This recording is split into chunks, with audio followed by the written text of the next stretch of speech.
जय श्री कृष्ण विद्यार्थी मित्रों, केम छो बधा? मजामां छो ने?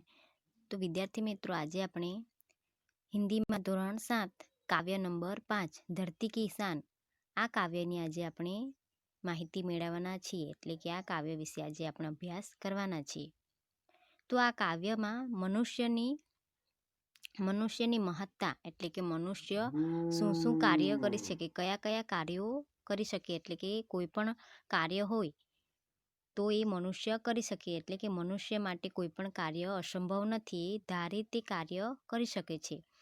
આપણે કીધું છે કે કાળા માથાનો માનવી ધારે તે કરી શકે, ગુજરાતીમાં એક કહેવત છે। એવી જ રીતે આ કાવ્ય છે કે મનુષ્ય જે છે કોઈ પણ કાર્ય કરી શકે છે, એટલે મનુષ્યમાં એવી શક્તિ રહેલી છે કે જેના દ્વારા એ કોઈ પણ કાર્ય કરી શકે છે।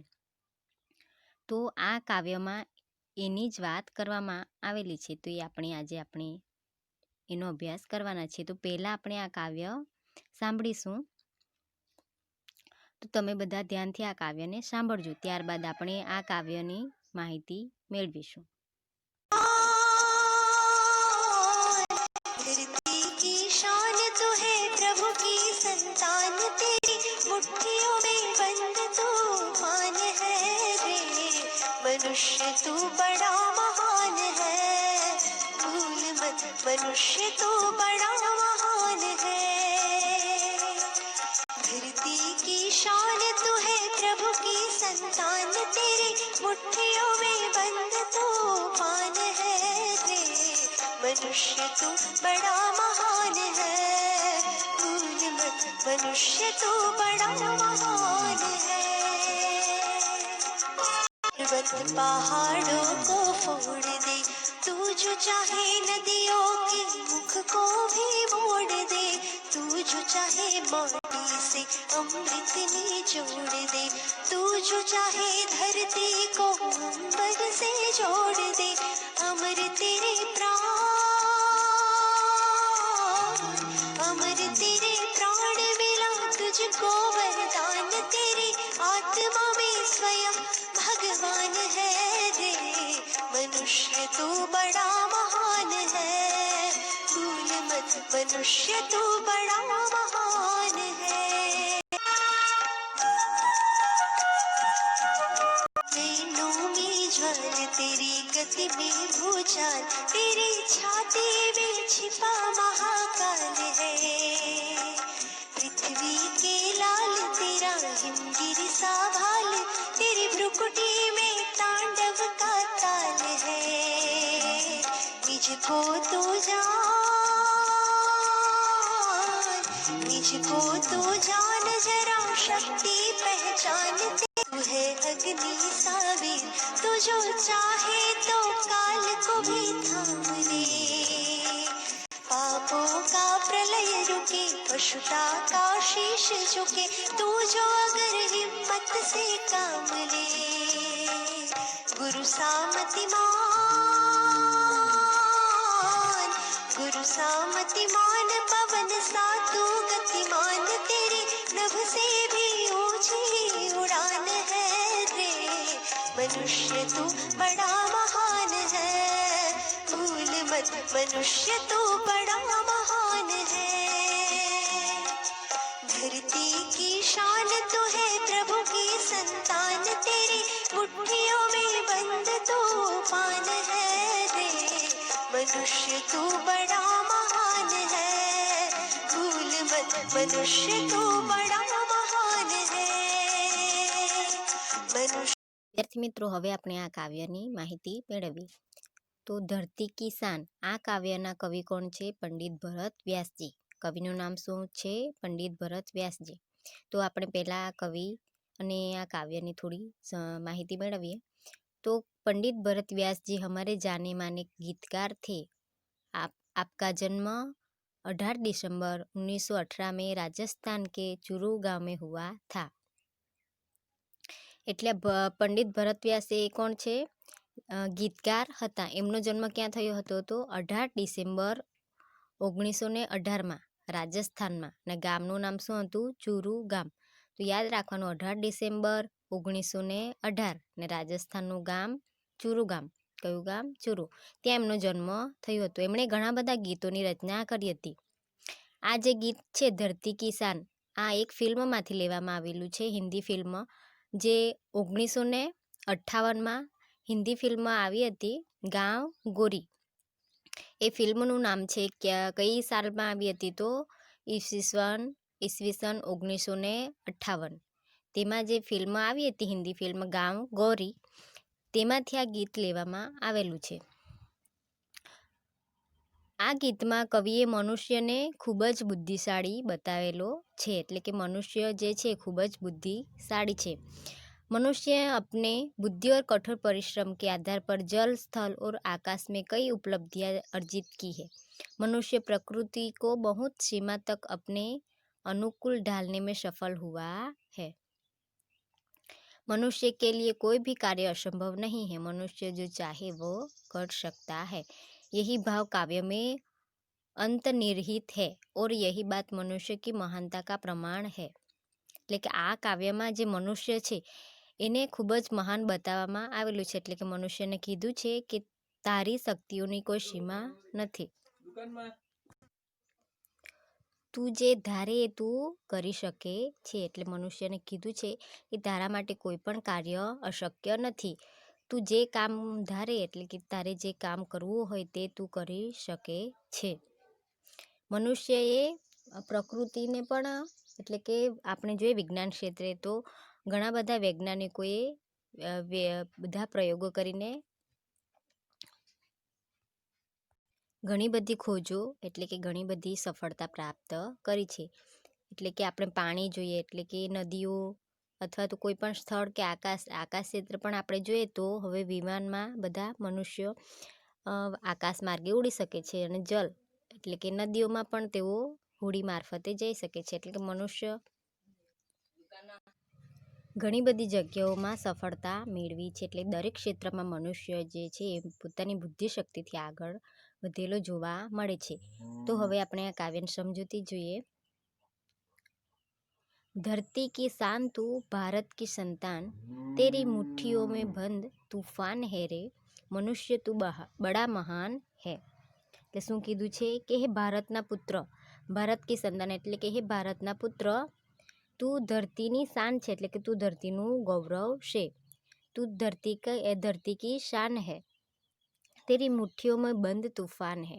એટલે કે તારી જે મુઠ્ઠીઓ છે એમાં તૂફાન બંધ છે. એટલે કે તારામાં એવી તાકાત છે કે તું તારી મુઠ્ઠીઓમાં તૂફાનને પણ બંધ કરી શકે છે. એટલે કે તુજમેં तूफान को भी अपने वश में करने की ताकत है. મનુષ્ય તું બડા મહાન, એટલે કે તું મનુષ્ય, હે મનુષ્ય તું ખૂબ જ મહાન છે. મનુષ્ય તું બડા મહાન હે. તો અહીં શાન છે એનો અર્થ શું થશે? વૈભવ અથવા તો ગૌરવ. ને તૂફાન એટલે તોફાન. અમુક વાર આપણે જોઈએ તો પવન હોય ત્યારે પવનનો સુસવાટા આવે છે, નદીમાં પૂર આવે છે, એમ તોફાન કોઈક આવે तो उस तूफान को भी रोकने की ताकत मनुष्य में है. હવે આગળ જોઈએ. तू जो चाहे पर्वत पहाड़ों को फोड़ दे, तू जो चाहे नदियों के मुख को भी मोड़ दे, तू जो चाहे माटी से अमृत निचोड़ दे, तू जो चाहे धरती को अंबर से जोड़ दे, अमर तेरे प्राण मिला तुझको वरदान, तेरी आत्मा में स्वयं भगवान है रे. ફોડ દે, અહીં આટલે ફોડના એટલે તોડના અથવા તો ટુકડે કરના. પછી નદીઓ કા મુખ, એટલે કે નદીઓનો પ્રવાહ, નદીઓ કા પ્રવાહ. પછી નિચોડ દેના, એટલે કે રસ કાઢવો, રસ નિકાલ દેના. પછી અહીં અંબર, અંબર એટલે આકાશ, અંબર એટલે આકાશ. પછી અમર, અમર એટલે ન મરને વાલા, જે ક્યારેય ન મરે તેને અમર કહે છે. એટલે કે અમર એટલે ન મરને વાલા. પછી અહીં સ્વયં એટલે ખુદ, પોતે. તો હવે આપણે પહેલાં આમાં હિન્દીમાં જોઈએ કે આનો અનુવાદ.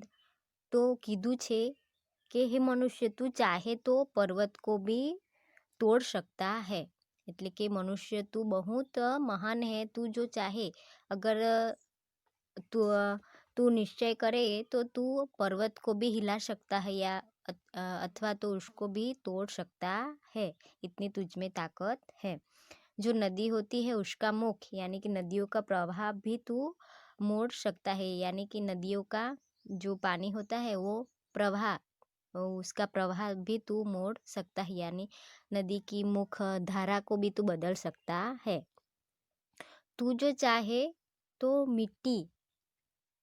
माटी यानी मिट्टी, उससे भी तू अमृत निचोड़ सकता है, यानी मिट्टी में से तू अमृत निकाल सकता है। तू जो चाहे धरती को अंबर से जोड़ दे, अगर तू जो चाहे तो धरती है उसको तू अंबर यानी कि आकाश के साथ भी तू जोड़ सकता है, इतना तू महान है। अमर तेरे प्राण यानी कि तू अमर है, तेरे प्राण अमर है, तुझे कभी मृत्यु भी आए तो भी तू अमर अमर हो सकता है। मिला तुझको वरदान यानी ऐसा तुझे वरदान मिला है कि तू मरकर भी वापस अमर हो सकता है, तुझे अमरत्व का वरदान मिला है। तेरी आत्मा में स्वयं भगवान है रे, એટલે કે મનુષ્ય तेरी आत्मा में स्वयं परमात्मा बैठे हुए है।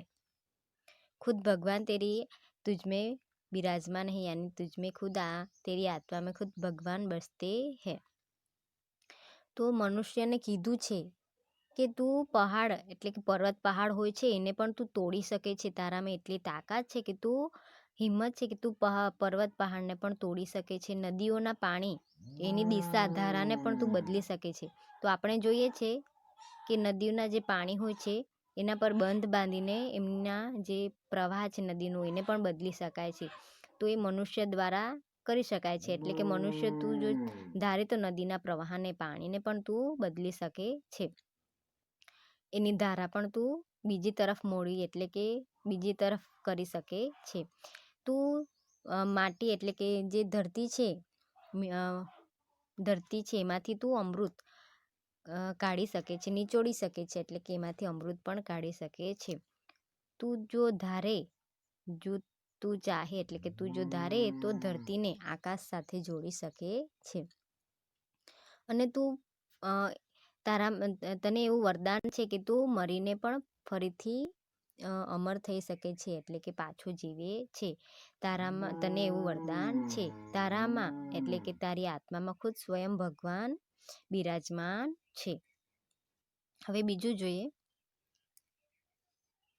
नयनों में ज्वाला तेरी गति में भूचाल, तेरी छाती में छिपा महाकाल है, पृथ्वी के लाल तेरा हिमगिरी सा भाल, तेरी भ्रुकुटी में तांडव का ताल है, निज को तू जान जरा शक्ति पहचान, तेरी वाणी में युग का आह्वान है रे। तो હવે પહેલા આપણે શબ્દોના અર્થ જોઈ લઈએ।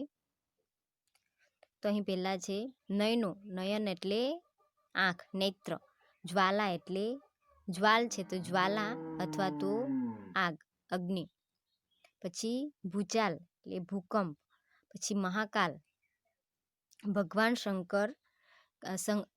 શંકર કા રુદ્ર સ્વરૂપ સંહારક રૂપ, પછી અહીં લાલ એટલે પુત્ર માટે અહીં વપરાયેલો શબ્દ છે, પૃથ્વી કે લાલ એટલે પૃથ્વીના પુત્ર, હિમગીરી એટલે હિમાલય પર્વત, ભાલ એટલે લલાટ કપાળ, ભ્રુકુટી એટલે ભોં એટલે કે આપણે ભવરે આંખ ઉપર જે ભોંવરા કહેવાય છે એને આપણે અંગ્રેજીમાં કહીએ તો આઈબ્રો ઉપર હોય છે ને આંખની ઉપર, એને ભ્રુકુટી। પછી તાંડવ એટલે કે ક્રોધમાં આવીને નૃત્ય કરવામાં આવે છે, ભગવાન શંકર દ્વારા તાંડવ કરવામાં આવે છે, જે ભગવાન જ્યારે ક્રોધમાં હોય છે ત્યારે નૃત્ય કરે છે તેને તાંડવ કહે છે। પછી તાલ એટલે કે લય, પછી નિજ એટલે ખુદ સ્વયં પોતે, પછી વાણી એટલે બોલી અથવા તો અવાજ। તો અર્થ જોઈએ, નયનોं में ज्वाला तेरी गति में भूचाल એટલે કે હે મનુષ્ય જો તું ક્રોધિત हो जाए तो तेरे नेत्रों से ज्वाला अग्नि बरसने लगती है, इतना जो तू क्रोध में आ जाए तो तेरे नेत्र आग बरसाने लगते हैं। तेरी चाल में इतनी शक्ति है कि वो गति यानी तेरी चाल से भूकंप आने लगता है। तेरी गति में भूचाल यानी तेरी चाल में इतनी शक्ति है कि वो भूकंप भी ला सकती है। तेरी छाती में छिपा महाकाल એટલે तेरी छाती जो है उसमें स्वयं महाकाल छुपे हुए हैं यानी कि बैठे हुए हैं। हे पृथ्वी के पुत्र, पृथ्वी के लाल, तेरा हिमगिरीशा भाल यानी हे पृथ्वी के पुत्र, लाल यानी पुत्र, तेरे पास हिमालय जैसा ऊंचे दर्जे का दिमाग, भाल यानी ललाट, यानी कि यहाँ दिमाग को कहा गया है। तो हे पृथ्वी के पुत्र, तेरे पास हिमालय जैसा ऊंचा दिमाग है। तू अगर क्रोध में अपनी भ्रुकुटी यानी वो तिरछी कर दे तो उसका असर होगा जो शिव के तांडव की ताल में होगा। यानी तेरी भ्रुकुटी में तांडव का ताल है। जो तू क्रोध में आ जाए और अपनी जो भ्रुकुटी है वो तिरछी कर दे तो उसका असर ये होगा जो शिव जी जो है वो तांडव करते हैं उस समय जो असर होता है वही असर तेरी भ्रुकुटी को तिरछी करने पर होगा।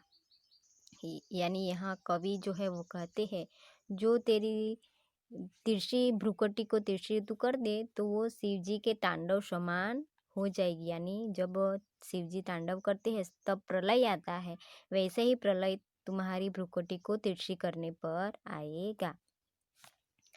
हे मनुष्य, तेरी वाणी में युग का आह्वान है। यानी कि हे मनुष्य, तू अपनी शक्ति को पहचान ले।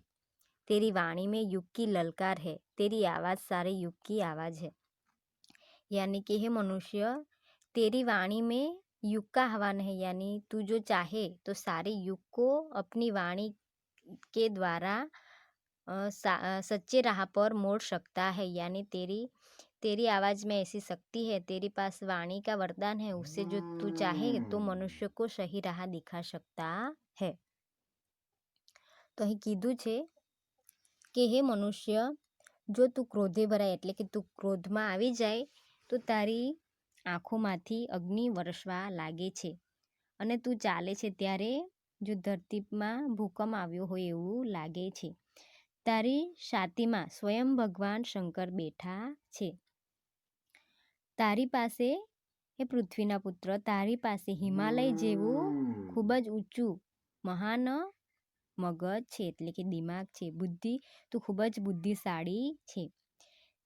તારી જો તું ક્રોધમાં આવીને તારી ભ્રુકુટી જો તિરછી કરે એટલે કે આડી જો કરે તો એનાથી એ અસર થશે જે શિવના તાંડવ કરવાથી થાય છે એટલે કે એવો પ્રલય ત્યારે આવશે। હે મનુષ્ય, તું તારી શક્તિને ઓળખ અને પોતાની વાણી દ્વારા યુગને સચ્ચાઈના માર્ગ પર આગળ વધારે। હવે આગળ જોઈએ।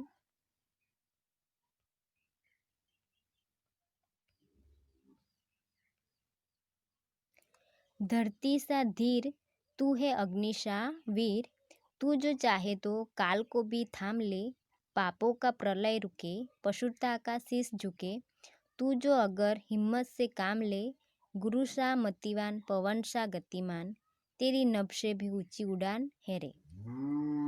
તો અહીં કીધું છે, પહેલાં આપણે શબ્દોનો અર્થ જોઈ લઈએ। તો પહેલાં જોઈએ અહીં ધીર, ધીર यानी कि ધીરજવાલા, પછી કાલ એટલે કે સમય, પછી પ્રલય એટલે કે વિનાશ લીલા, વિનાશ કાલ, પછી અહીં હિંમત એટલે હિંમતનો અર્થ થશે શક્તિ, તાકાત, પછી પશુતા, પશુતા એટલે જાનવર પણ, પશુઓની જેમ કહ્યું છે એટલે કે જાનવર પણ, પછી